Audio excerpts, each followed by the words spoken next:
भगवान की जय। प्यारे कृष्ण कन्हैया लाल की जय। श्री योग वासिष्ठ महारामायण उपशम प्रकरण चल रहा है और आज है 64वें सर्ग से। श्री वशिष्ठ जी बोले, हे राम जी, यह जो मैंने तुमको उपदेश किया है इसको विचार करके अभ्यास करो और सर्वदा सर्वकाल सर्व स्थान और सर्व कर्मों के कर्ता चित्त को देहाधिक में मत संशक्त कर केवल आत्म चेतन में स्थित करो।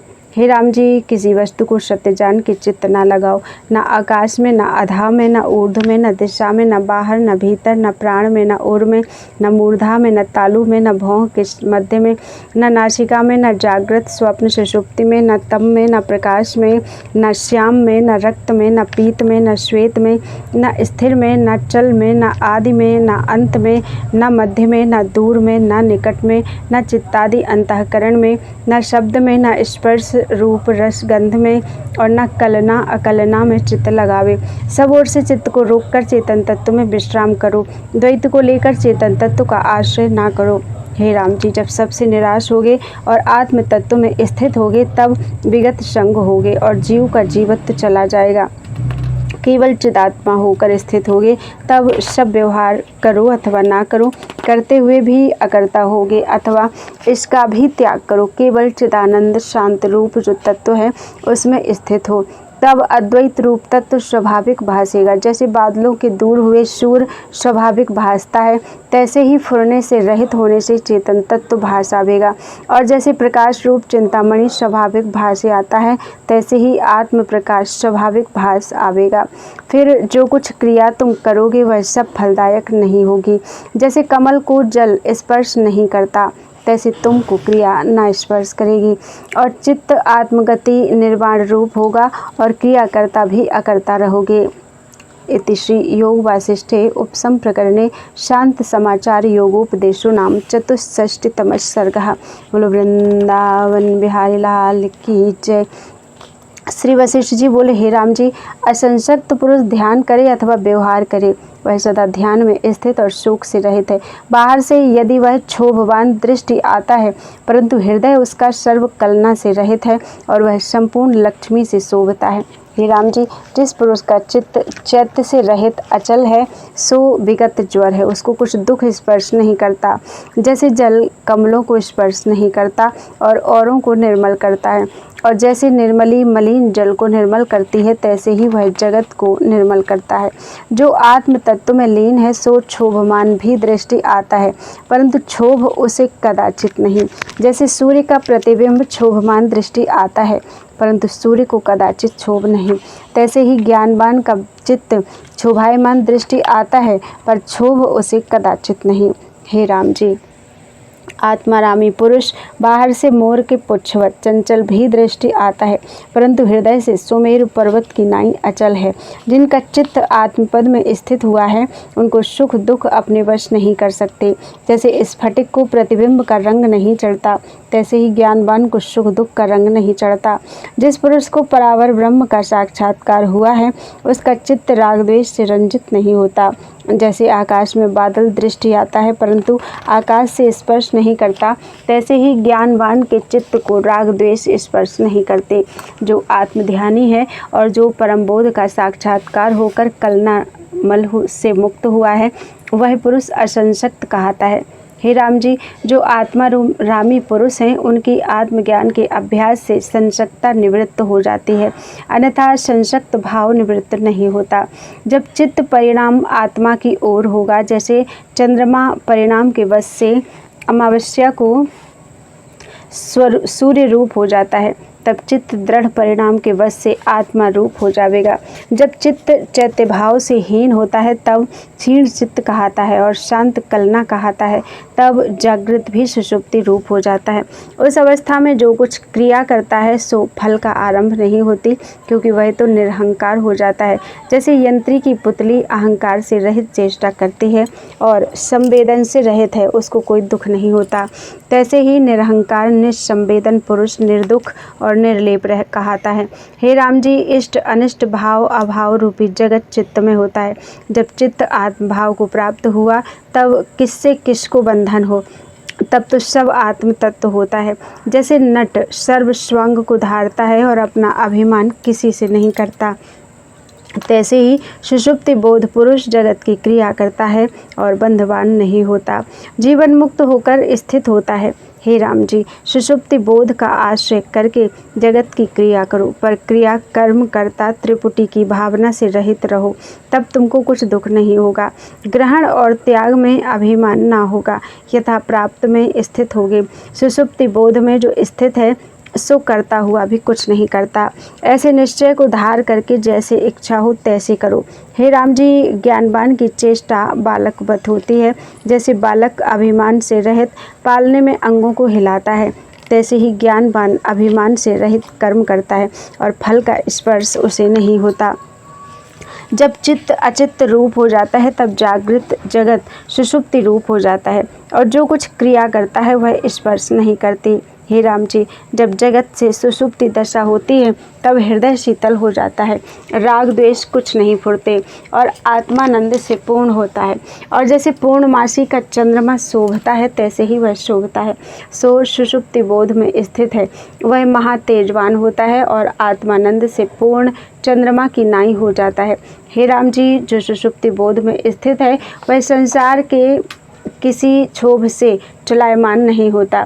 जैसे पर्वत सर्वदा काल में क्षोभायमान नहीं होता और भूकंप में सब वृक्षाधिक चलायमान होते हैं, पर अस्ताचल पर्वत कंपायमान नहीं होता, तैसे ही ज्ञानवान चलायमान नहीं होता। जैसे पर्वत सब काल में सम रहता है और तरु उसके उग के गिर पड़ता है, पर्वत ज्यों का त्यों रहता है, तैसे ही ज्ञानवान अनेक प्रकार की क्रिया में सम रहता है। हे राम जी, ऐसी सुषुप्ति दशा अभ्यास योग से प्राप्त होती है।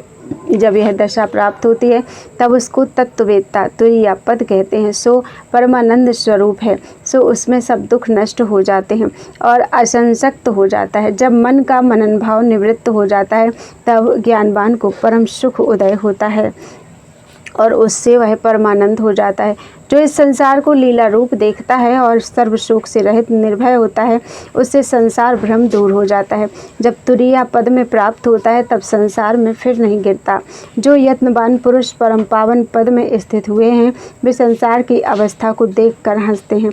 जैसे पहाड़ पर बैठा पुरुष नगर को जलता देखकर हंसता है, तैसे ही ज्ञानवान आत्मानंद को पाकर संसार के कार्यों में दुख जानकर हंसता है। हे राम जी, तुरीया अवस्था में स्थित होने से अविनाशी होता है और आत्म रूप आत्मबोध से आनंदित है। जब ऐसे तुरीय पद को प्राप्त होता है तब जन्म मरण के बंधन से मुक्त हो जाता है और अभिमान आदि कलना से रहित परम ज्योति में लीन हो जाता है। जैसे नमक की गोली समुद्र में जल रूप हो जाती है तैसे ही वह आत्म रूप हो जाता है। इति श्री योग वासिष्ठे उपसम प्रकरणे संशक्त चिकित्सा नाम पंचषष्टितमः सर्गः। बोलो वृंदावन बिहारी लाल की जय। वशिष्ठ जी बोले, हे राम जी, जब तक तुरीया पद में स्थित रहता है तब तक केवल जीवन मुक्त होता है और इसके उपरांत विदेह मुक्त तुरीयातीत है, सो वाणी का विषय नहीं है। जैसे आकाश को भुजा से कोई नहीं पकड़ सकता तैसे ही तुरीयातीत वाणी का विषय नहीं। तुरीया विगत से विश्रांत दूर है, विदेह मुक्त से पाता है। अब तुम कुछ काल ऐसी अवस्था में स्थित हो रहो, फिर परमानंद पद में स्थित होना। हे राम जी, तुरीय अवस्था में जो स्थित हुआ है वह निर्द्वंद्व भाव को प्राप्त हुआ है।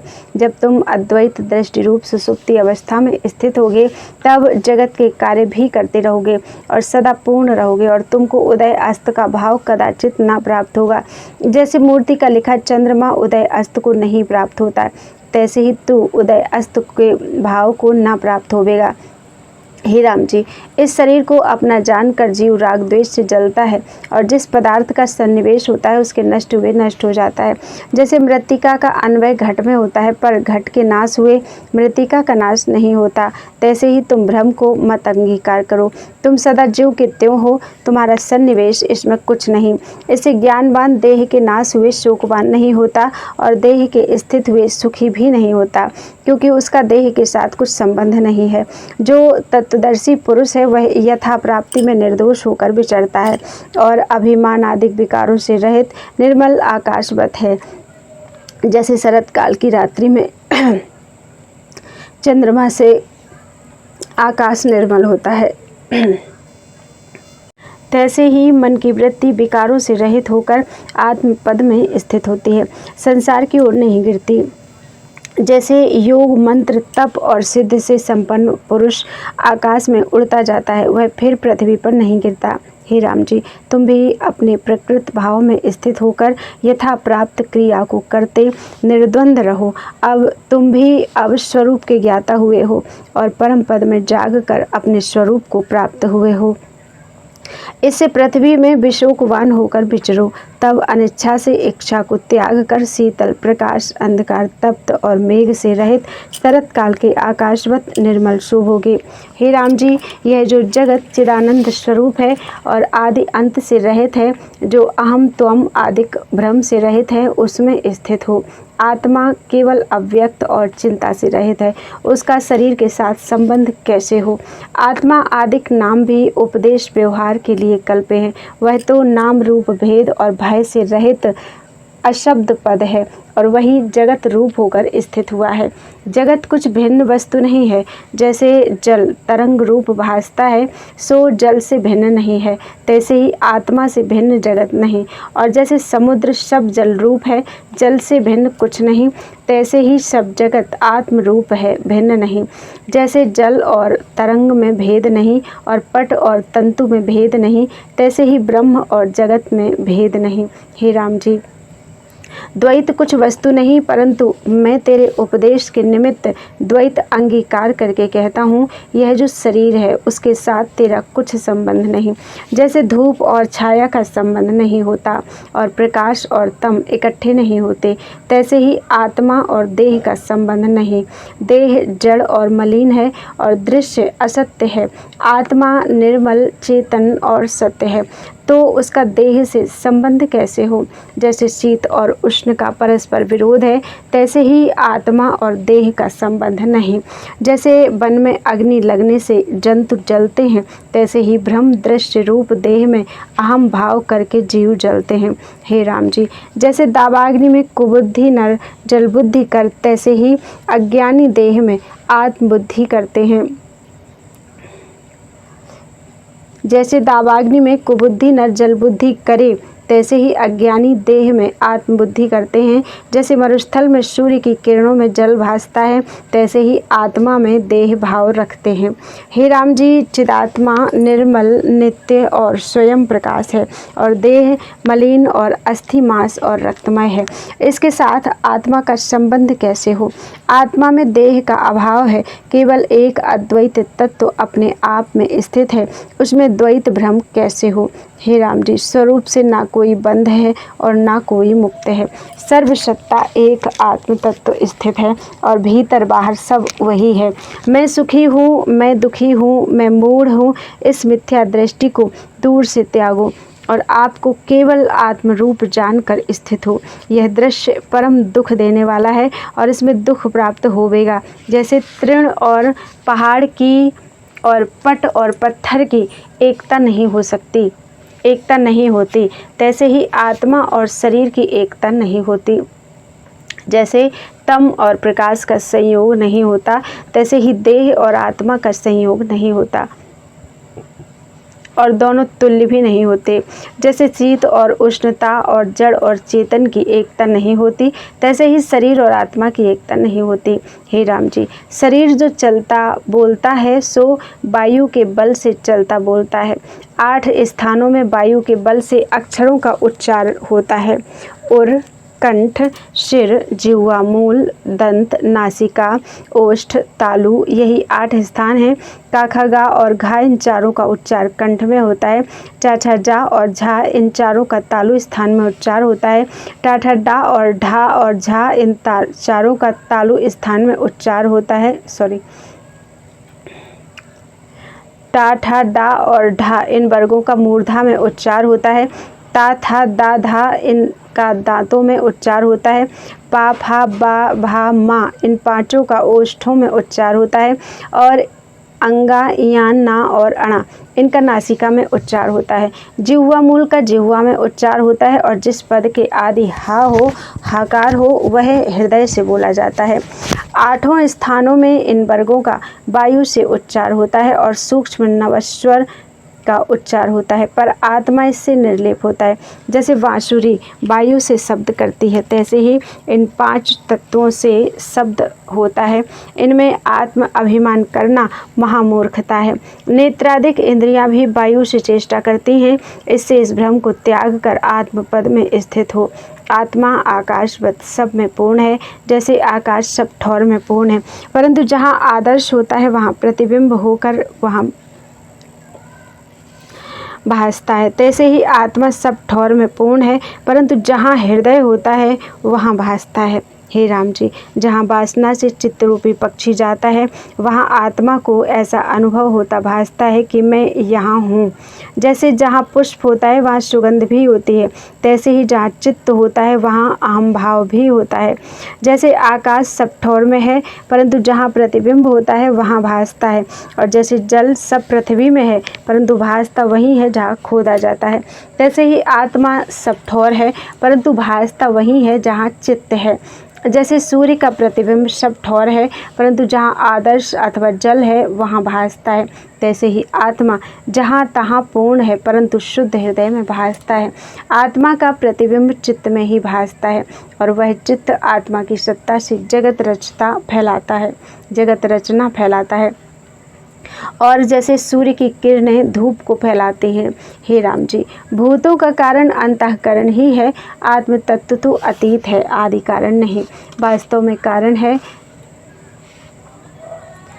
जगत जो सत भासता है सो अविचार से भासता है, उसी की निवृत्ति का उपाय आत्मज्ञान है। हे राम जी, संसार का कारण अंतःकरण है और असम्यक ज्ञान से सत्य रूप भासता है। जैसे मरुस्थल में असम्यक ज्ञान से जल भासता है। जब यथार्थ ज्ञान होता है तब जगत का कारण चित्त से नष्ट हो जाता है। जैसे दीपक के प्रकाश से अंधकार नष्ट हो जाता है, तैसे ही आत्मज्ञान से चित्त नष्ट हो जाता है। संसार का कारण अपना चित्त ही है, इसी का नाम जीव, अंतःकरण, चित्त और मन है। राम जी ने पूछा, हे महा आनंद के देने वाले, इतनी संज्ञा चित्त की कैसे हुई?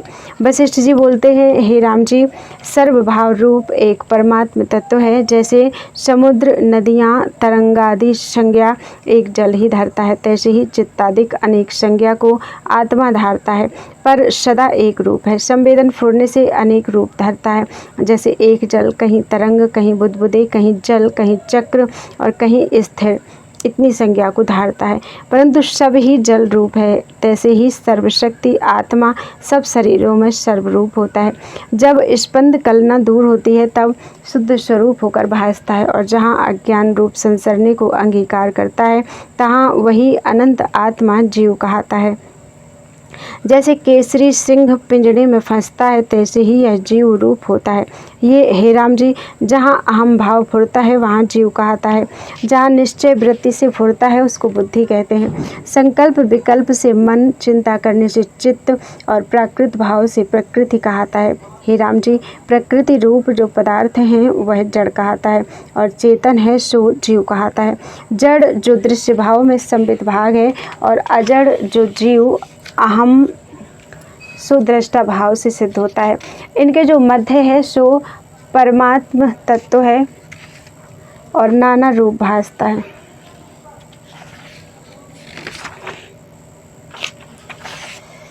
बृहदारण्यक उपनिषद और वेदांत शास्त्रों में बहुत प्रकार से जीव का रूप कहा है। इससे भिन्न संज्ञा शास्त्रकारों ने कल्पना कर कही है, सो वृथा कल्पना है। जब तक अहम भाव से चित्त संसरता है तब तक जगत भ्रम होता है। जैसे जब तक सूर्य है तब तक प्रकाश होता है, और जब सूर्य अस्त होता है तब प्रकाश जाता रहता है, तैसे ही जब चित्त का अभाव हुआ तब जगत भ्रम जाता रहता है। देह में आत्मा बुद्धि करनी महामूर्खता है, क्योंकि यह अधः ऊर्ध्व संयोग है। जो आत्मा का ऐसा संयोग ना हो तो देह का नाश हुए आत्मा भी नष्ट हो जावे, पर देह के नाश हुए आत्मा का तो नाश नहीं होता। जैसे वृक्ष के पत्तों के नाश हुए वृक्ष का नाश नहीं होता और घट के नाश हुए आकाश का नाश नहीं होता, तैसे ही शरीर के नाश हुए आत्मा का नाश नहीं होता। जैसे पुरातन वस्त्र को त्याग कर पुरुष नूतन वस्त्र पहनता है, तैसे ही आत्मा पुरातन शरीर को त्याग कर नूतन शरीर अंगीकार करता है। इसी का नाम मूर्ख मृत्यु कहते हैं। पर शरीर के नाश हुए आत्मा का नाश तो नहीं होता। हे राम जी, जिसका चित्त निर्वासनिक हुआ है उसका शरीर जब छूटता है तब उसका चित्त चिदाकाश में लीन हो जाता है, और जिसका चित्त वासना सहित है वह एक शरीर को त्याग कर और शरीर पाता है। जो देह नाश हुए अपना नाश मानता है वह मूर्ख है। जैसे स्थानों में अज्ञान से बैताल भासता है और जैसे माता के स्तनों में मूर्ख बालक को बैताल भासता है, तैसे ही अज्ञान से आत्मा मृत्यु भासती है। जो इसको अनात्म तत्व नाश हो अर्थात चित्त नाश हो जावे और फिर ना फुरे तो आनंद हो। जो शरीर के नाश हुए आत्मा का नाश कहते हैं वे मूढ़ हैं और मिथ्या कहते हैं।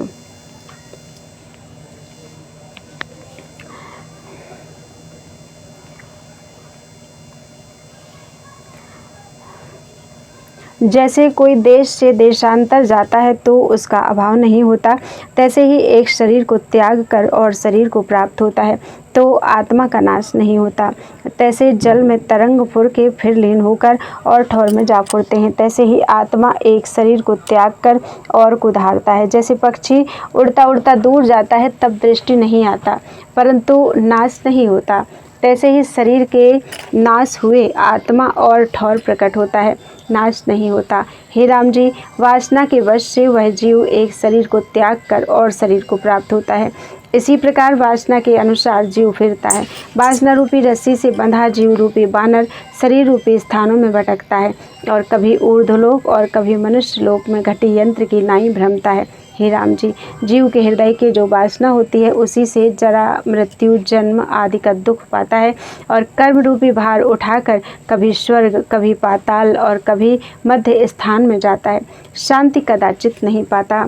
इससे हे राम जी, अविद्या रूपी जो संसार है इसको भ्रम रूप जानकर इसकी वासना को त्याग करो और अपने स्वरूप में स्थित हो।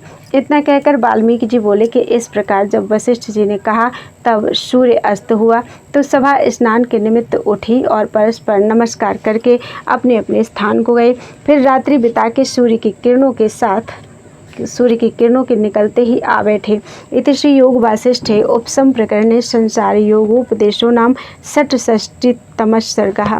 बोलो वृंदावन बिहारी लाल वस्तु गोविंदम तुभ्यमेव समर्पये तेन त्वदंघ्रि कमले रतिं मे यच्छ शाश्वतीम्।